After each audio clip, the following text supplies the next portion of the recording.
India is now a key driver in the global surge of coronavirus cases. In less than a week, the country has recorded 1.5 million cases. And today, more grim news. Nearly 300,000 new infections and some 2,000 deaths reported, making it India's highest rise in infections and deaths in a single day. Things are so bad in some places that hospitals are running low on beds and on oxygen. Earlier, a local official in Western India said at least 22 COVID patients on ventilator support died while waiting for oxygen supplies that had been lost in an accident. Chandrika Bahadur chairs the Lancet Commission on COVID-19 India Task Force. She's joining us from Gurgaon outside of Delhi. And with the greatest respect, what on earth is going on?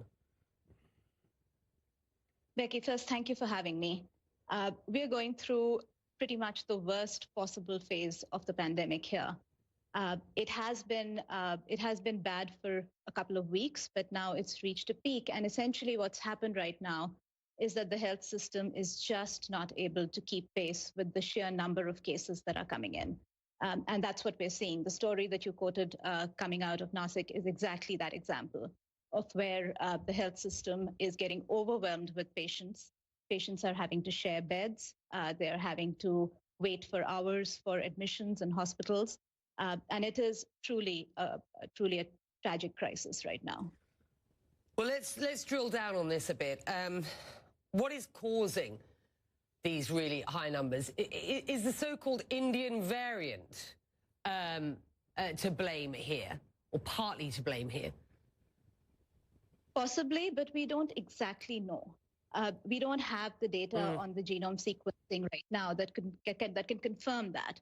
What we do know is that we went through a lull in January, in late December, January, and early February, where numbers dropped very dramatically. The number of new cases dropped dramatically. And I think what that did was to instill a sense of false security in everybody, that we were past, the worst was behind us. And what ended up happening was that a lot of the COVID-safe behaviors that had been in play for most of 2020 essentially went down. And so people were out and about much more, mask wearing declined significantly, a lot of large activities, large gatherings were scheduled.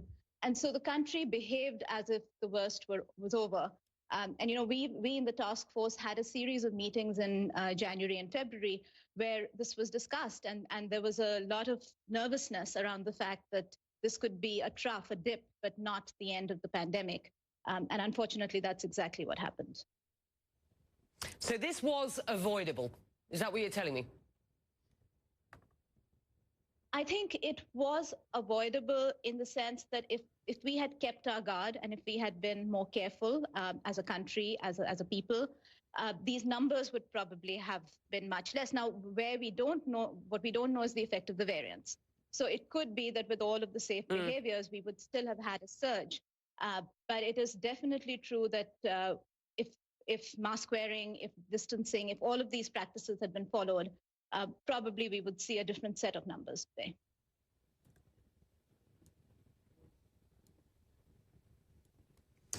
New Delhi has just entered a week-long lockdown that could extend for longer. You say that there was a lot of nervousness. You now understand people dropped their guard.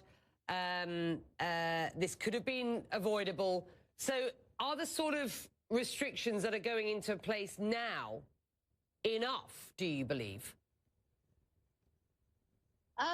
They're essential at this point, unfortunately. One of the challenges of not being careful early on is that then there are fewer and fewer options left in terms of what to do to break the chain of transmission. So in our report, we have basically recommended three different sets of options. And the first is, how do you break the chain of transmission? And one of those mechanisms is actually restricting activity. Now, it's a dangerous policy option because lockdowns that are severe and long-lasting hurt the economy, they hurt the poor. And so our recommendation very much was to limit and localize these lockdowns based on the surges in those areas. But that is exactly what you're seeing unfolding in Delhi. This is being done with a great amount of reluctance. I don't think there is any political leader in the country that really wants to impose lockdowns. But at this stage, this step has to be taken to reduce the number of new cases. The other thing that has to happen is a much, much greater emphasis on mask wearing and distancing, and a complete ban on large events and large gatherings. And this is also something which is kicking in now, but it wasn't in place for the last month. And we've really seen the effects of that play out. Our second set of recommendations was really around strengthening the health system. And unfortunately, this is not something that can be done overnight. And so this is, again, with the surge, we're seeing the edges and the limits of the health system in terms of the availability of doctors and nurses and paramedical staff, ambulance services, ambulance drivers. Everything is in short supply. So this is something that has to be resolved on an emergency basis, but it will take a few weeks. None of these issues around the lack of oxygen, the lack of medicines, none of that is resolvable overnight once numbers hit these levels. Is the healthcare system collapsing at this point? It's under severe strain in several parts of the country. And this would be,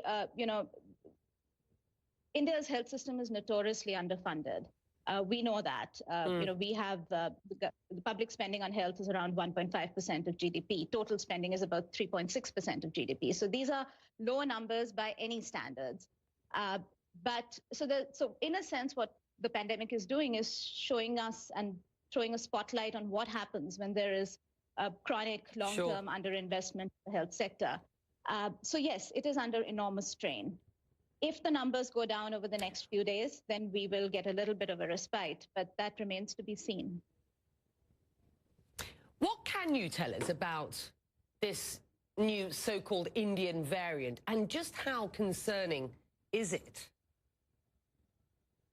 As I said, Becky, it's a little hard to know right now what the exact effect of this double mutant variant is going to be.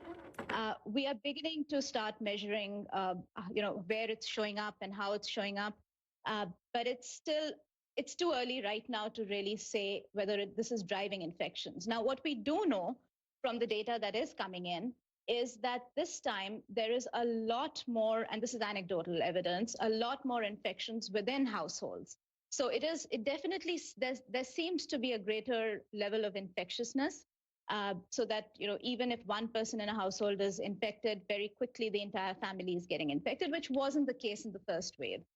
So there does seem to be some difference here, but as I said, it's too soon to tell, and we have not yet done enough genome sequencing in the country to be really to be able to track the variant and to be able to predict the extent to which it is affecting transmission rates right now. You talked earlier about the importance of restricting public gatherings. Prime Minister Modi's ruling political party has said that it would hold, quote, small public gatherings with a cap of 500 people. This is election season, of course. That doesn't sound like a small number to me, and that is after tens of thousands of people were seen at rallies organised by Modi's party. Quite frankly, isn't this reckless, given what is going on at the moment? I suspect these numbers are going to drop just voluntarily. And, the 500 number seems very large, but as you said, it's a much smaller proportion of the tens of thousands that we were seeing earlier.